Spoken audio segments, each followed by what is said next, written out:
Well, it's doing it again. It's turning off again? No, like it's recording. Oh, okay. We'll get what we can get, and we won't get upset. I say to my children. The happy meals. You get what you get, and you don't get upset. That's probably very controlling. I probably shouldn't do that. All right.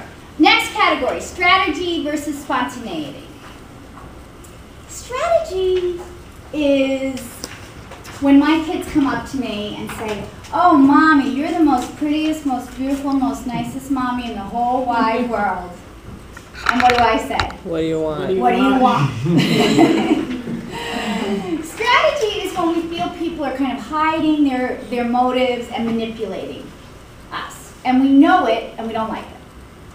Because we see it as dishonest and it kind of implies that they can toy with you and play with you. And we really would rather if you just said what you needed to have happen. Okay? So let's say there's a married couple, and if you're married, you know what your partner kind of expects and wants. You know what the issues are in the relationship. So the woman would like to go out to dinner more, and she's said this in the past. And it hasn't happened. He's worried about money, whatever. And so instead of bringing it up again, she does this. "Oh, I had lunch with Bernadette today. Do you know that she and her husband go out to dinner like every week?" And you think he then goes, "Oh, honey, do you want to go out to dinner every week too?" No. You're the guy. What do you say? Who cares? Good for them. Right? Who cares? You gonna pay my bills?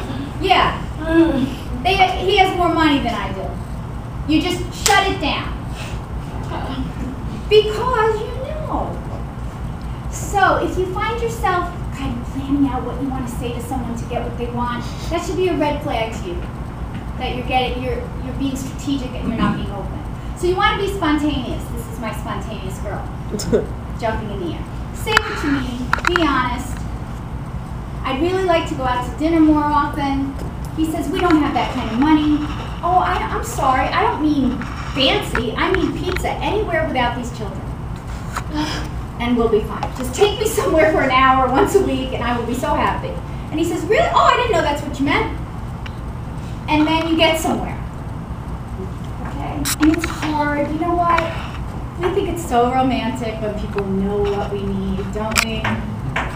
He should have known that I wanted a car, you know, because it's our 2.5-week anniversary. And in the beginning of a relationship that is romantic, you say things at the same time, and you're like, "Oh my God, we said the same thing at the same time," and "Oh, he knew I needed a hug," or she knew what I meant. As time goes on, you sometimes need to say what you need. So I have had times in my marriage when I finally got to the point where I will say, "You know what? This is going to be a horrible week. So could you act like when we first met until Thursday and just be really excited about me and I think I'll be okay." And he'll go, "Okay." And I know it's, you kind of wish you would just be so enamored of me all the time, but sometimes you just have to say, "I need a little TLC here, I'm a little overly sensitive here. I need a little of this, I need a little of that." And we don't want to do that because then we think it's not magical. It is magical, okay? It is magical. What's not magical is if you tell someone what you need and they still won't give it to you. That I don't like. That I think is a red flag. "Oh, you need that? No, you're not getting it." Then I would be concerned. But yeah, tell people what you need. And don't get mad at them because they misread the situation. They didn't know that you were having a rough day. You didn't tell them. All right. Next category, neutrality versus empathy. Okay, neutrality is indifference. We consider disconfirming because it doesn't confirm our feelings or who we are. It conveys a lack of concern. Now, this is a real example. A student of mine was encouraged by another teacher to apply to a 4-year school and hadn't even considered applying to the school until this teacher told them they should, and then doesn't get in and goes back to the teacher to say, "I didn't get in." And the teacher said, "Well, you knew you probably weren't going to get in anyway. Nobody gets into that school." Whoa. He was so upset. I mean, he's upset about not getting in, but then now he's been basically invalidated. He's been dismissed. I'll give you another perfect example. Department of Motor Vehicle. You think they're bending over backwards there? Anybody like, oh, I'm so excited I get to go to the Department of Motor Vehicle today. I love it there. They're so good to me. Right? Where you feel like they treat you like a number. Student, you go up to a teacher at the end of the semester and you go, I was wondering how I was doing, and they look up and they go, who are you? Now, are you laughing because you can relate to that? Yeah. Okay, so I'm not crazy. It happens. What class are you in? What's your name? Oh my God. I greet my dairy barn man every day by his name because I see him every day. So I'm going to pretend that I'm not getting the same cup of coffee every single day of the week, and he's going to pretend he doesn't know me. But that's what we do, right? Especially in New York. You can talk to someone every day for 5 years. They'll never let on they've ever even seen you. Some people, they do. Do you have anybody who does that? They know what kind of deli sandwich you like, and they have it ready for you? Have you ever had that? This guy has my coffee ready now. I'm like that. I used to work at Dunkin' Donuts, and I'd memorize like what, because people come in and get the same thing every day, and I just memorized it. You were validating them, and they came back more. I think it just saved me time, so I didn't have to wait for them to come all the way up, and I just do it. But why do we pretend we don't know people that we see every day? I find that very weird. I don't know. I don't do that, so. It could be cultural too, but do you guys know what I'm talking about, right? Yeah. You probably do it to people. You pretend you don't know.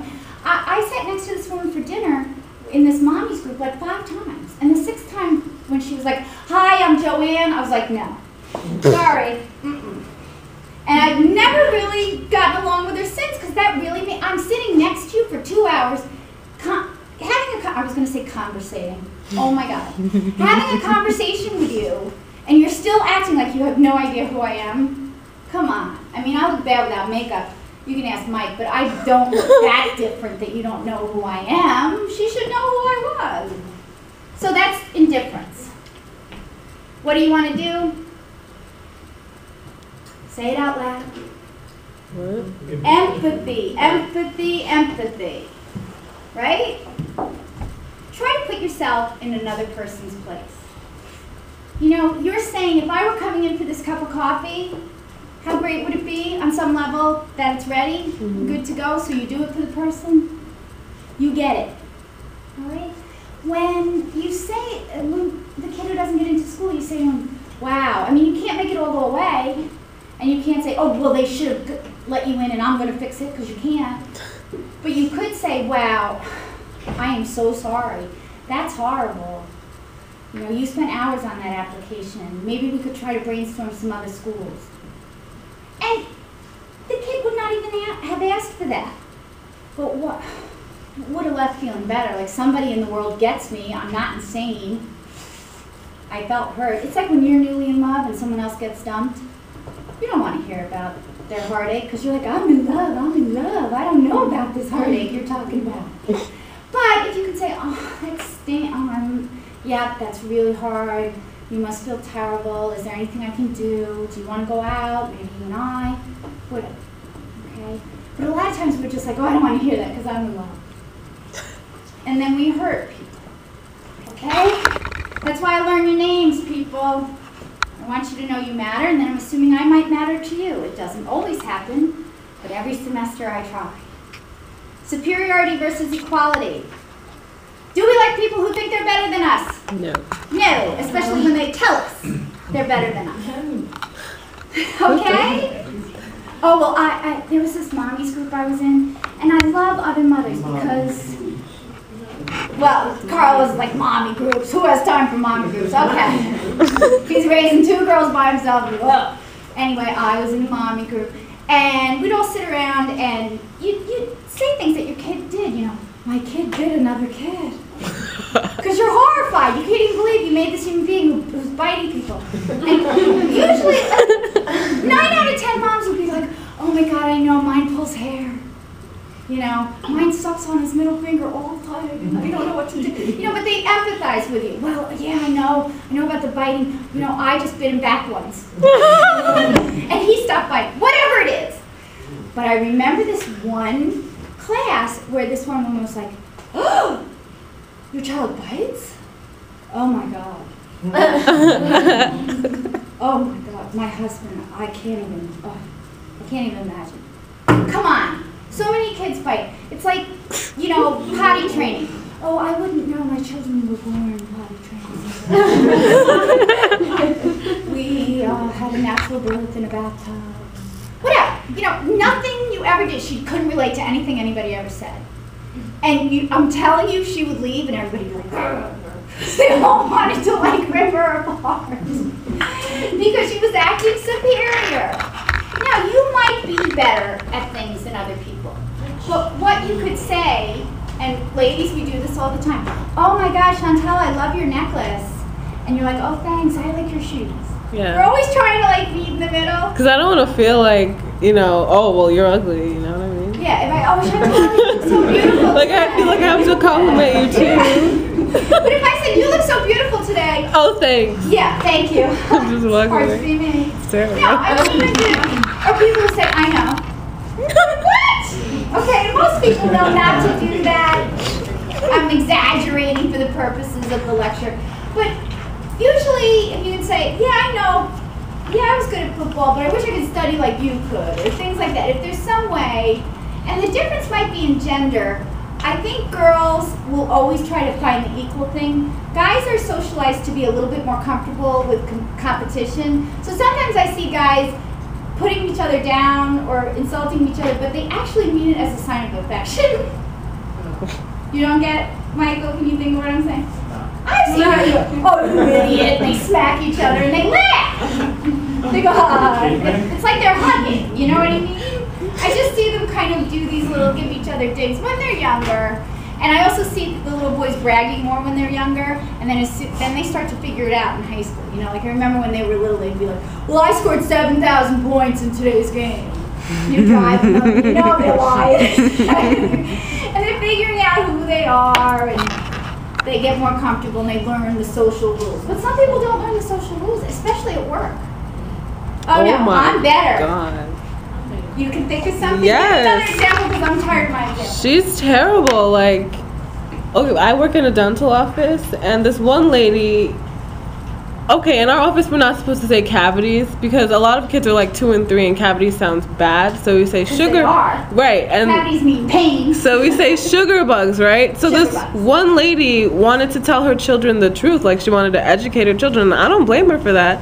And this one coworker of mine was like, "Oh no, we don't say that here." Like, we do say that if you want to say that. Like, it's all about preference. But she made the mom feel so bad about actually wanting to educate her kids, and it was about something good. And sometimes you can do this with, like, I know, Mike, you like sarcasm, as do I, but sometimes if you're overly sarcastic, you can do this accidentally to make people feel bad. So you, again, when in doubt, play it safe, just be sincere. Certainty versus provisionalism. We're almost done. Hang in there. Certainty is this rigidity. I know everything. It has to be this way. When we feel that way, when we feel that our boss or somebody in a relationship is like this, where they know everything and they're infallible and they can never be wrong, don't you spend a lot of time trying to find out all the ways they're wrong? Right? You're like, oh, I'm going to get them. You know, that's how you know it's defensive. It's fundamentally disconfirming to tell people that, no, you're wrong. That'll never work. Now, you might know it might never work. I mean, sometimes, I told you guys, I always get the pothead speech or the druggie speech. Did I tell you this? There's always somebody so enamored of marijuana that they tell me they can absolutely give a completely neutral, informative speech on marijuana. And I'm just like, oh, I've been at this for 20 years.